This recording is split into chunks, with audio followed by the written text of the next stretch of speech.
сосын мұғалім болды. Сосын мен ата-анам айтуын тыңдап, енді журналистикаға бармасам да журналистикаға жақын ғой деп тілге барғым келді, қазақ тілі әдебиетіне. Бірақ енді баяғы жігіт қой, намысшы, мен қазақ тілі әдебиеті білесіз ба, көбінесе қыздар оқиды оны. Бізде мысалы қазақ тілі әдебиетінен мен есімде біз оқыған университетте қазақ тілі әдебиетіне 30 қыз оқыды. Соның 29-ы қыз болды, бір ақ ұл болды. Соның бәрі бір көстетін, ой алмас деп. Соның бәрі намыс жібермейді, мен тілге бармайын дедім, оған қыздар оқиды деп. Сосын енді жақындау гуманитарлық пән ғой деп тарихқа бардым. Мектепте тарих пәнін ұнатқанмын. Сөйтіп, бірақ мына жерде 10 жыл бойы білім саласында жұмыс істеп жүрдім, бірақ мына жерде баяғы журналистика тұрды. Арман ғой енді, адам арманы ешқашан не алмайды ғой. Қиялдап журналист болсам ғой, өкініп, қызығып сөйтіп жүрдім. Бірақ менде шынымды айтайын, үміт болған жоқ. Неге? Себебі мен ойладым, мені кім алады жұмысқа? Оның үстіне Астанада, мен бір өңірде емеспін, Астанада білесіздер талап қандай. Мен күткен жоқпын, шынымды айтайын. Бір қызық айтайын, бұл жерде айтпағым, жалпы адам айтады ғой, адам армандаса, талап етсе, ниет етсе орындалады. Ол рас. Мен сіздерге бір қызық айтайын, Қазақ-түрік лицейі Сейфуллина көшесінің бойында, бұрынғы Сейфуллина Артемнің ар жағында орналасқан. Сол жерге мен жұмысқа автобуспен күнде барамын. Сейфуллинаның көшесімен 7-ші арна бар ғой, Сейфуллина каналы. Сонда күнде автобуспен өтіп бара жатыр, терезеден қарап 7-ші арнаға қарап қызығатын. Білемін, мен журналист болсам ғой, жұмыс істесем ғой деп. Жай, бірақ мен мұғалімнің жұмысқа бара жатамын. Сөйтіп жүрмін, мен бірақ арман, ой, қиял бар, бірақ мен толық түсіндім, что мені ешкім алмайды. Неге? Тәжірибе жоқ, опыт жоқ, мамандығым сәйкес келмейді, мені кім алады, айдалады. Бір күні жұмыста отыр едім, әріптесім айтты, Дәулет, осындай Казконтент деген ұйым бар. Ол Казконтент бірнеше сайттың басын біріктіретін ұйым. Бақ-Кизет, Бәйге-Ньюс, Би-Ньюс, Ел-Кизет, Юткастюб деген бәленбай сайттың басын біріктірген ұйым. Соның ішінде Қазақстан тарих деген естеріңізде болса сайт бар. E-History деген сайт бар. Қазақстан тарихы сайты аты айтып тұрғандай, ол жерде тек қана тарих туралы жазылады. Сайт кәдімгідей мемлекет. Бір күні маған әріптесім айтты, Дәулет, осындай Қазақстан тарихы деген портал бар екен. Сен тарихшысың ғой, сол жерге мақала жазатын адам керек екен, тілші керек екен, мүмкін резюмеңді жіберерсің деп. Мен күлдім, шынымды айтайын. Мен айттым, қайдағы мен кім алатын еді, қайдағы мен тілші емеспін, мақала жазбаймын деп. Сосын айтты, жіберіп көрсем мүмкін көрерсің деп. Резюмемді жібердім, ойымда еш нәрсе жоқ. Уақыт өтті, 2 аптадай ма уақыт өтіп кетті. Ұмытып кеттім ол туралы. Bir gün маған звондап тұр, осындай Дәулет деген сіз бе? Бізге резюме жіберсіз, собеседование келсеңіз деп. Бардым, басшылық қабылдады, солар айтты маған. Жалпы бізде осындай тарихи портал, мақала, тарих туралы түрлі мақала жазуымыз керек. Бізге маман керек, бізде негізі тілшілер бар, журналистер, бірақ енді журналист тарихшы емес қой. Олар айтады, бізге тарихты білетін адам керек дейді, және жаза алатын адам керек дейді. Сосын мен ойыма тас ете қалды, мүмкіндік жібермеу керек, қайтсем де. Содан жол жүрде ойыма не келді, бәрін айттым, ағалар көкелеп, мені жұмысқа алыңыздар, мен істей аламын, мен білемін. Бірақ көрініп тұр ғой резюмемде, ешқашан мақала жазбағам, тілші болып жұмыс істемеген. Бірақ олар маған айтты, иә, көріп тұрмыз, тәжірибеңіз жоқ, біліміңіз жоқ. Содан бүкіл немді салып, үйренем, тез үйреніп кетем, алып кетем, мүмкіндік беріңіздер, көрейін деп. Содан кейін жақсы хабарласамыз деп, содан кейін бір аптадан кейін маған хабарласты да, айтты осындай, шақырып екінші рет. Айтты, жақсы, біз сізге 1 ай мүмкіндік береміз. Испытательный срок дейміз ғой, сынақ. 1 ай сынаудан өткіземіз, егер жұмысты алып кете алсаңыз, қабылдаймыз штатқа, как положено. Егер алып кете алмасаңыз, ренжімеңіз, сау болыңыз. Сонда қараңыздар, менің до такой степени журналист болғым келгендегі арманымның не сонда я білімім жоқ, я тәжірибем жоқ. Еще олар айтып тұр, 1 ай уақыт береміз, егер 1 айдың ішінде істей алмасаңыз, қабылдамаймыз дейді. 1 ай бойы мені жұмысқа ресми түрде қабылдаған жоқ. Ана істеп отырған жұмысымды, мамандығымды 1 күннің ішінде шығып кеттім, заявление жазып.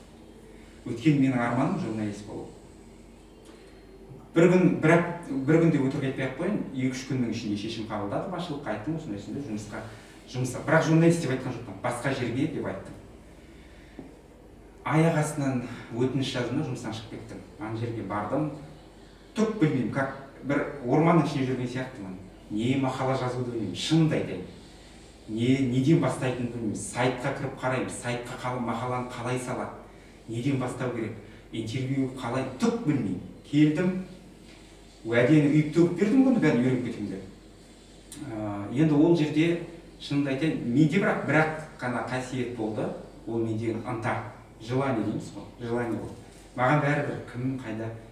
Сөйтіп әркімнен анадан сұрап, енді жұмыс коллектив бол. Мынадан сұрап, анадан сұрап, қалай болады, не жазамын, неден бастаймын, не істеуге болады, мына жерде дұрыс па деп әркімнен сұрап, ақырындап үйрене бастадым. Шынымды айтайын, басында өте қиын болды, өйткені білмеймін. Сосын жаңағы, енді әр әріптесің саған өзінің жұмысы бар, саған отырмайды ғой, саған бүкіл нәрсені үйретеді. Ол жағынан да қиын. Сосын жаңағы білмеймін, өте қиын болды. Бірақ менде мынадай нәрсе болды да, мен ұялған жоқпын сұраудан. Болмайтын нәрсе, мысалы білмеймін ба, сұрайын. Мына жерде абзац па, әлде нүкте ма, сұрайын. Сөйтіп бір ай өткен жоқ, 2 апта өткеннен кейін маған басшылық айтты. Дәулет, әрине брифинг мақалаңызды көрдік, мақала деп айтуға келмейді. Бірақ бір нәрсені байқадық, сізде ынта бар, талап бар, ниет бар. Көрініп тұр, жұмыс істегіңіз келетіні, қабылдаймыз деп. Сөйтіп 2 апта өткеннен кейін мені ресми түрде қабылдады жұмысқа кірдім. Ол жерде мен жалпы журналистика саласында сіздерге айтайын 2016-тан бастап, яғни 5 жыл. Сондықтан енді менде 10-20 жыл опыт жоқ, сондықтан керемет дүние айтам деп айта алмаймын, білгенімді айтам. Сөйтіп ол жерде мен 2-3 жыл жұмыс істедім. 2 жылдай ма, 3 жылдай, 2 жыл жұмыс істедім. 2 жыл жұмыс істегеннен кейін маған ол жер қызық бола бастады. Менде енді 2 жылдың ішінде біраз тәжірибе жинайсың ғой. Енді мен нағыз журналистикаға кіргім келді. Нағыз жаңалық тарату, ақпараттың айдынында жүріп, жаңа қай жерде қызық оқиғалар. Сөйтіп мен әр жерге резюмені жеге бере бастадым. Жаңалық сайттарына, телевидениеге де жібердім, радиоға да жібердім. Қабылса қабылдайды, қабылдамаса қабылдамайды. Көп жерлер бас тартты, өйткені менде жаңалықтың опыт жоқ, білім жоқ. Бірақ сөйтіп үйреніп бір күні осы Казинформ сайтының тілшісімен айтпақшы, Казинформ Қазақпарат қазақша. Қазақпаратты өздеріңіз білесіздер, халықаралық агенттігі, ақпарат агенттігі, 100 жылдан астам тарихы бар, мемлекеттік ақпарат агенттігі. Мен ол жерге кірем деп ойлаған жоқпын, әріптестерімнен бір күні естідім, ол жерде тілші керек, штаттан тыс тілші керек деген. Резюмемді жібердім, басшылығымен барып, тікелей сөйлестім. Ұялмай барып айттым. Осындай мен тілшімін, бірақ ақпарат саласы емес, маған жұмыс керек, сіздерде штаттан тыс болып кірсем бола ма деп. Олар резюмеме қаратты, баяғы әңгіме. Кешіріңіз, біліміңіз жоқ, тәжірибеңіз жоқ жаңалық бойынша. Сосын мен айттым, қоймай баяғы әдетіме салып, маған тапсырмай беріңіз, сынап көріңіз, қолынан келсе аласыз, болмаса алмайсыз. Айтты, жақсы, тапсырмай берді, бір тақырып берді, бір әлеуметтік тақырып берді. Осы тақырыпқа маған жаңалық жазып беріңіз, материал жазып беріңіз. Жазып келдім, қаратты, айтты, біздің форматта емес деді. Кешіріңіз деді. Мен айттым, тағы беріңізші тапсырма деді. Сөйтіп тағы берді, сөйтіп не керек ізінен қалмай, мені ол жерге бір аптаның ішінде штаттан тылшы қылып алды. Мен айттым, үйренем, білем, әріптестердің бәрін танимын, өйтем. Жұмысқа алды. Сол жерде мен 1 жылдай штаттан тыс тілші болып жүрдім. Қараңыздар, штаттан тыс тілші деген не? Тағы бір мәселе, мамандықты сүю, мамандықты жақсы көру, мамандықты үйренуге қатысты айтарым. Штаттан тыс тілші деген ресми жалақысы жоғары. Менде ешқандай официальный жұмыс жоқ. Ол жерде қандай тапсырма береді, сол тапсырма бойынша маған төленеді. Мысалға, мен бір күнде бір ғана мақала жаздым ба, сол бір ғана мақалаға төленеді. Менде ешқандай отпуск жоқ, пенсионный жоқ, медицинский страхование жоқ, тұрақты айлық жоқ. Жай, мысалы маған айтады, Дәулет, бүгін мына жерде бір брифинг болады, соны жазып кел, бітті. Бір брифинг болып, бір мақала жаздым, маған соған ғана төленеді, бітті.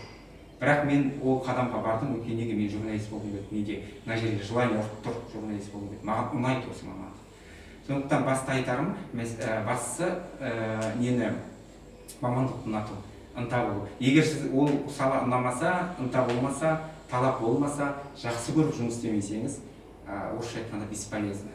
сондықтан менде желание болды, маған көп әріптестерім, жақындарым, таныстарым күлді де, ақымақсың ба деп айтты, сен жұмысыңнан шығып не істеп жүрсің бе. Менде жалақы күлді, өте аз көлемде жалақы алдым, қалай күн көріп жүрсің деп. Бірақ менде басты арман болды. Но қазір енді мен бір министр болып кеткен жоқпын, керемет бір директор болып кеткен жоқпын, бірақ мен мысалы қазір өте қуаныштымын. Мен мысалға мақтан өз басым үшін мақтанып айта аламын, халықаралық агенттіктің қазір тілшісімін. Ешқандай мамандықсыз, ешқандай таныссыз, ешқандай оқымай-ақ журналистиканы мен, құдайға шүкір, қазір президенттен бастап неше түрлі халықаралық іс-шараларда, министрлік, үкімет, сенат, парламент барлық шараны қазір жазып жүрген қатардағы тілшімін. Мысалға мен қуанамын өз басым. Енді бүгінгі тақырып, жалпы міне қысқаша өзім туралы осы, мен сіздерге айтпағым, бастысы мамандық жақсы көреді. Барлық жақсы көрсеңіз, талап ниет болса, бәрі уақыт өте келе болады. Енді мен жаңалық тарататын тілші болғандықтан бүгінгі әңгіме сіздерге жаңалық туралы болмақ. Ақпарат, енді күнделікті ақпаратты жаңалықты оқып жүрсіздер ғой. Біреу сайттан оқиды, біреу радиодан, біреу телевизордан, біреу фейсбуктан, инстаграмнан. Сол жаңалық тарататын біздер. Біз жаңалықты қалай таратамыз, ақпаратты қалай тез тарату керек, жаңалықты қалай табамыз, қайдан аламыз, сол туралы айтатын боламын. Олайша слайдты қосайық сіздерге қазір. Енді слайд жасауды мен шынымды айтайын ұмытып қалыппын. Сондықтан